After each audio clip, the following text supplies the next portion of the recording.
Hey Brand, Hello. how are Hello, you? hello, hello. I'm okay. Just yeah, I'm okay. Getting Sure. through. Oh You got a god. cold? Yeah, I got a cold as well, which is annoying. Because everything's happening at once. Yeah. Bless you. Life. Life stress.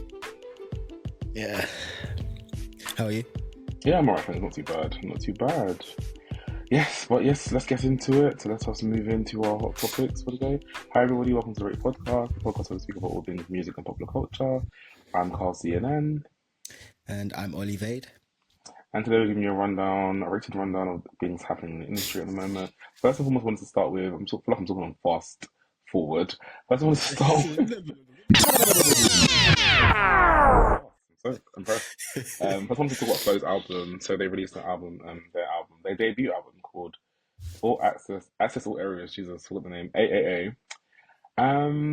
First and foremost, I don't really like the title, but the album is good. I think overall, I think it's a cute project. There's some good songs on there, and it's a good like first sort of album from them as a group. So here for it. What did you think of the project? Yeah, I yeah, before it came out, I said I hated the title of the album. I don't know why. I don't really get it as a debut album name. Hmm. I kind of get the idea they were going for because I think they were going for the whole, like the late 90s, like 1999, Hmm. with the whole, when the artists were obsessed with tinfoil and and like chains and stuff because the promo was very 90s, I would say.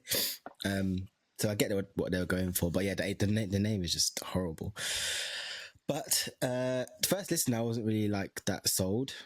Um, but like throughout, like I've listened to it a bit more, and I think it's actually a decent debut. I Hmm. still think my original point of it not like housing like a specific hit or like a banger, I think that's still true. But as a whole, I think it is still a very strong album, debut album from them. Yeah. And also they're releasing a um a remix, well, kind of a deluxe album, but with features. Um, so 'cause before the album, they teased a feature with Chloe and Halle, and Hmm. obviously it wasn't on the album. So everyone's like, "Oh, where's the feature on the album?" So they're going to release a feature album, and I think Kalani's on there as well. Yeah, they did. They said that as well. So Kalani, Chloe, and Halle, and there was another person, but I can't remember who it was. So that'll be interesting to see how the songs change with a feature on them. Yeah.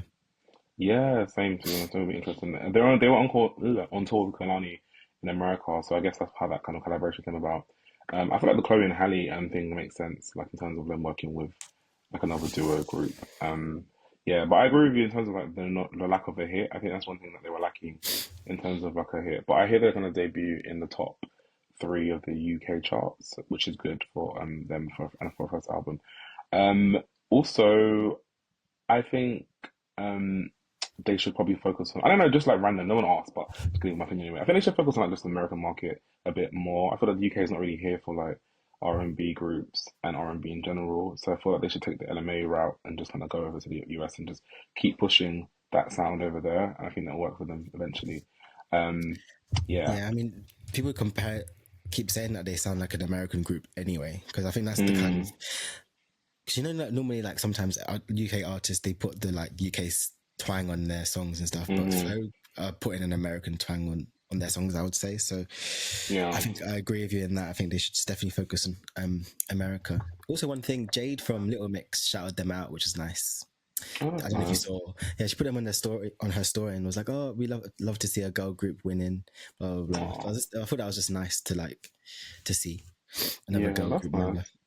Girl group love. Um, They worked with Manika in a lot of the songs. I think he produced like almost every single song on the album. he's a good producer, you And know. he's a really good producer, to be honest with you. The sound and him moving into that kind of avenue, I never expected it, but it's really working for him. So well done to him. And they worked with Seventh Street. I wrote, I think, on the title album track, so AAA. Which is cool. I saw her like wrote a post about that. I think for the next project, I want them to like work with American producers a lot more. So like, I think they're very influenced by Destiny's Child.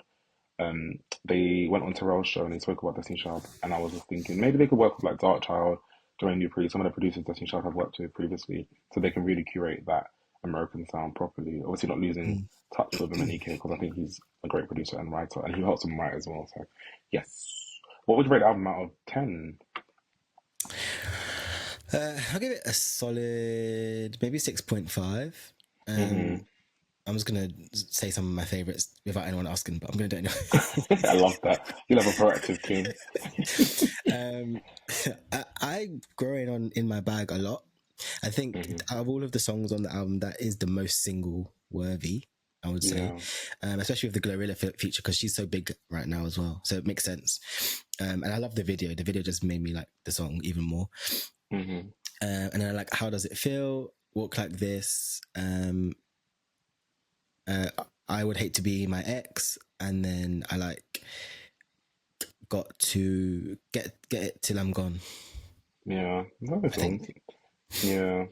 Good project. I think the In My Bag video is cool. I liked it. Um, my favorite songs I think was Soft.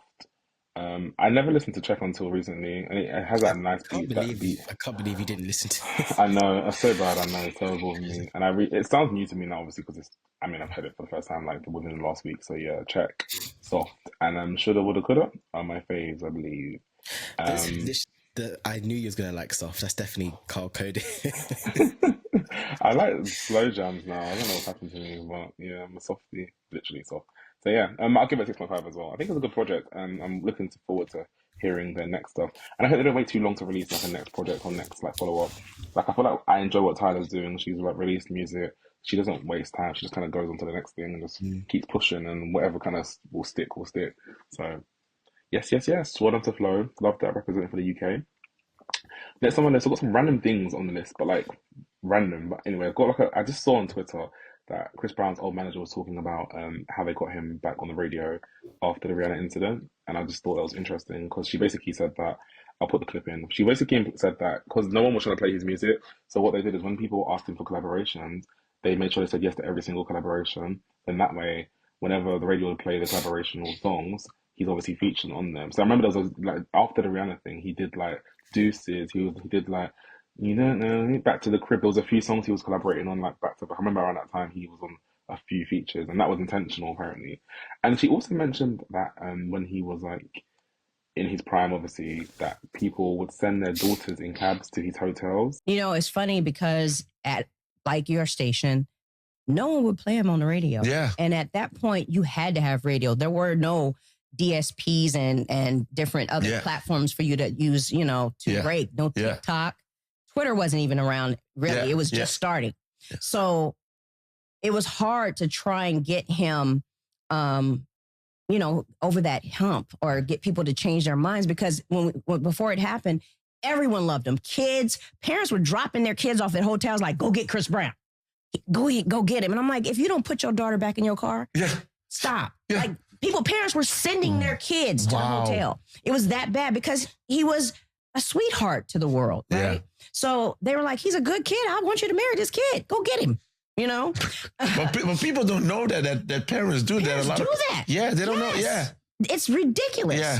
And, you know, and fortunately, his mom and all of us, we were not down with that. We were like, no, take your child and leave. You know, we'd have security handle it.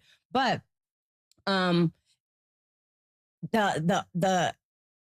what was we talking? I'm sorry, I missed the point. No, it's explain like how, like I was saying, like how he made his comic with Deuces and nobody was playing it on the radio. So before. the radio, So what we decided was we needed to figure out a way to get him back on radio. Mm-hmm. And the way that we did it was we put him on features for everything. Anybody that called us, he jumped on it. It was a feature on everything. And meanwhile, Tyga stood next to him. He was the only one that would stand right next to him and do videos and everything else with him, right? So he started doing mixtapes. You remember they were doing mixtapes and stuff like that. And Tyga introduced him to Colin, who was a video director who was just starting at the time, Colin Tilley. And so Chris and I started finding new producers, finding new writers. We had Joel James and Seven Streeter and Kevin. And Kevin played him Deuces, and we were like, that shit is crazy. And like to try and get them to get with him. And I was just like, this is what people would do with R. Kelly as well. So it just made me think like about how some parents are very I don't know the parents that use their children for their own financial gain if they can. So yeah, it's just kind of a bit weird. Because if that kind of scenario happened again with like Chris Brown and these young girls, then it would be like, oh, Chris Brown, Chris Brown. But then I Mm. think people forget about the parents and their influence and sometimes when it comes to those things.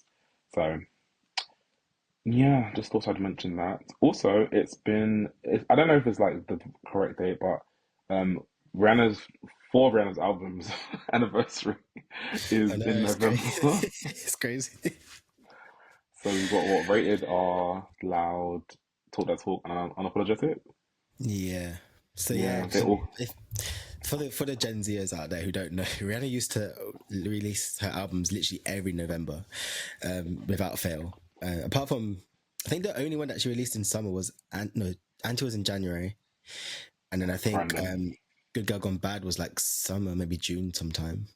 Mm. I think, and then I don't know when her first albums were released, but she started the November thing after Good Girl Gone Bad, I think, from Rated Mm-hmm. R. Which was smart of her because I think they were obviously trying to capitalize on the Q4 like Christmas market, which Mm-hmm. seems to help. But I just remember when I was younger, like always waiting for, because November is my birthday month. I was just like, "Ugh, I'm waiting for a new Rihanna album. I just knew it was going to come because that's what she gave us to expect. So it was just so nice, Mm-hmm. and that's why it's so weird now that she doesn't release music, because like if you don't know, like we literally expecting music from Rihanna like pretty much throughout the whole year, or like Mm-hmm. because the album would be released and then like she'll promote it for the whole year, and then she'll literally just go on to the next era just suddenly. Change their hair color as well. Yes, exactly. So yeah, it's so weird that yeah, four albums to have an anniversary is crazy at the same time. I But yeah. know. Guess so. I miss those days as well, but yeah, she's hardworking, so she can take a break now. It's okay, Rihanna. We forgive you. Um, Another thing I saw, so I saw on Twitter, Cardi B fans are switching up on Cardi because of her lack of an album being released. So I saw some of them tweeting about Nicki Minaj. They were like basically saying they're going to stream Nicki Minaj's stuff until Cardi B releases an album. And then shortly after, Cardi B has now announced her album is not coming out this year; it'll be coming out next year. And I think everyone is kind of just disappointed and kind of over the whole waiting for her to release her second album. It's going to be 7 years since she released her first album next year. So And almost 5 years now since she teased the album, because WAP was the first single and that was released during COVID, I'm sure, 2020, it was 2021 maybe. 2020. You're right. So since then, and that's what's annoying as well, because she had WAP and then she had Art.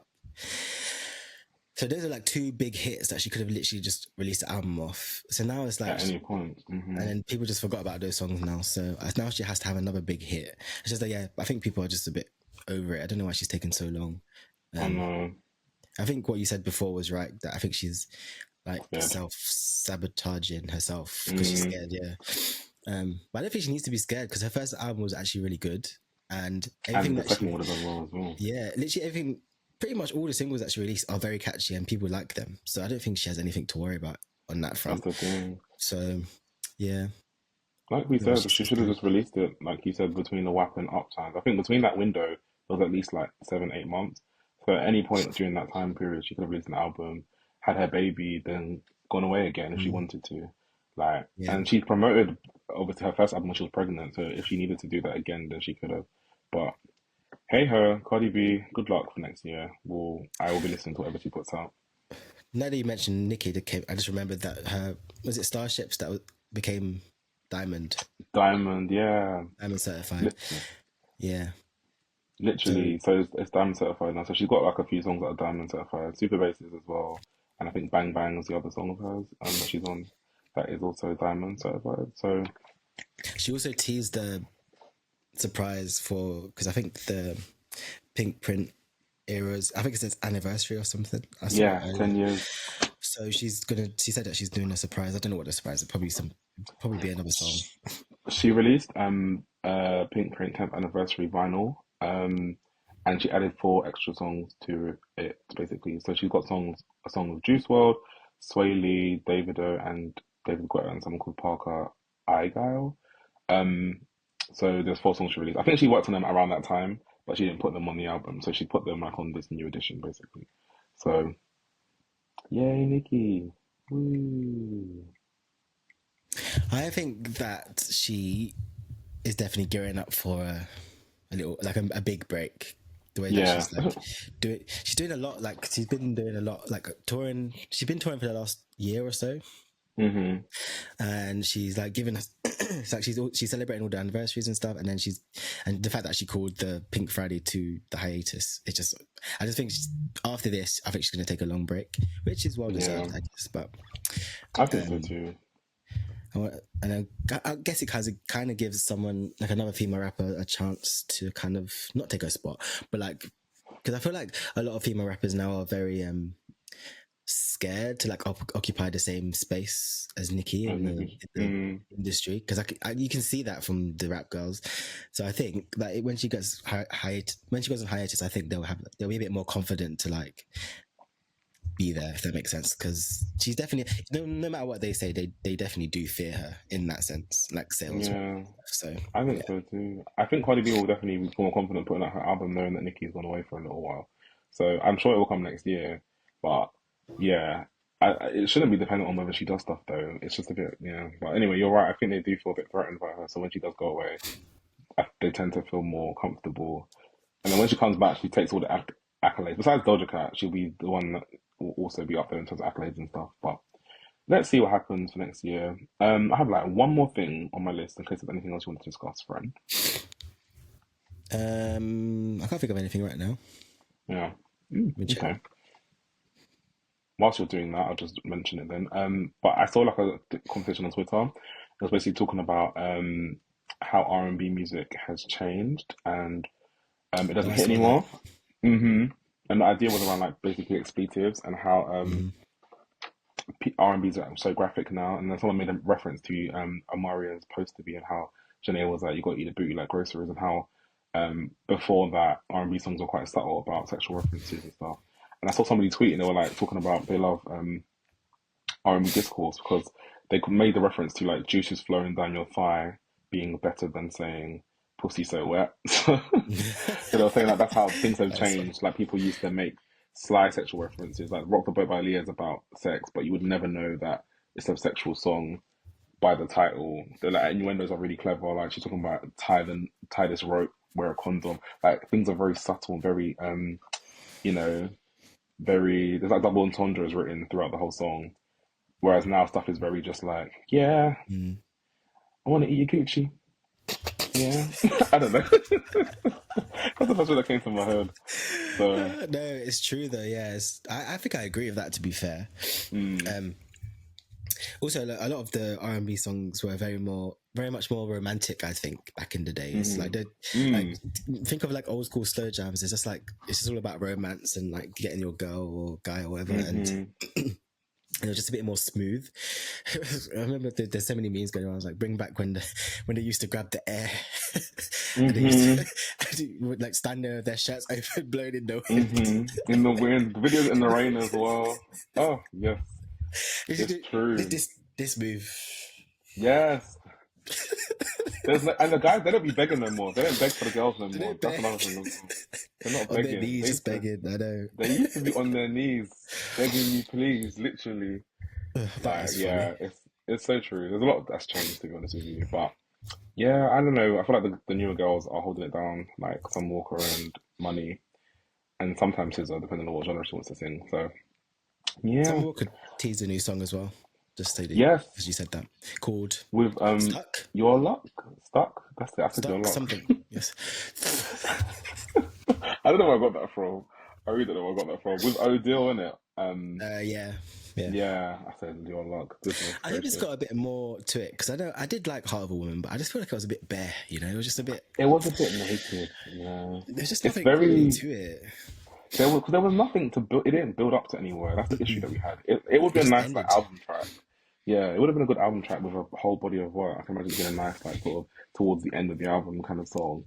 But like, yeah, it didn't go anywhere. There was no bridge. Like it just was just a sample into whatever. So yeah, but let's see what the album presents. I just saw people commenting on the YouTube on the new song with Odile saying, "Where's the album? Where's the album? Where's the album?" Every comment said, "Where's the album?" I said, "Damn, you lot are really thirsty for this album." And she's got serious diehard fans though. So. Yeah, she really does. Yeah. Yeah. But yes, that brings us to a close. Unless there's anything else you want to talk about, Frame. No, I was going to mention obviously I'm not really into boxing or whatever, but I can't believe that Jake Paul beat Mike Tyson. Oh, Isn't that Mike crazy? Tyson. Isn't I that crazy? know. What world are we I living think in? I think it was fake though. I think everyone's saying it was like fake because apparently Mike Tyson won more money if he lost. Okay, that would make sense because I just can't see Yeah, where Mike Tyson would lose to Jake Paul. Like that's just crazy. That's yeah, wild. and I agree, and I feel like he's still like, although he's older, I've seen him. He can still fight really well. Like he's actually quite fit for his age. There's no way you can tell me that that man couldn't have beat. And there was opportunities during the fight. People kept pointing out that so many times where he could have knocked him out, but he kind of like held back. So I think he Yeah, took a fall for the money essentially I because mean, why not? fair. I bet it was a lot of money as well. So fair It play was to like double figure millions, yeah. yeah. So So I don't blame him. hey, I'd fall down as well, to be honest. So why not? Yeah. Not fall down. Literally fall down. Oh Um, gosh. but yes, guys, thank you for listening to the episode. We appreciate it. If you're watching on YouTube, please don't forget to like, comment, and subscribe to our channel. Every little helps. And if you're on Spotify or Apple Podcasts, please like, share, rate, do all those things. We appreciate it. And yeah, you can find us on Instagram at the Rate Podcast. My personal Instagram is at CarlCNN. And I'm at Olivade. And we'll talk to you next time. Bye.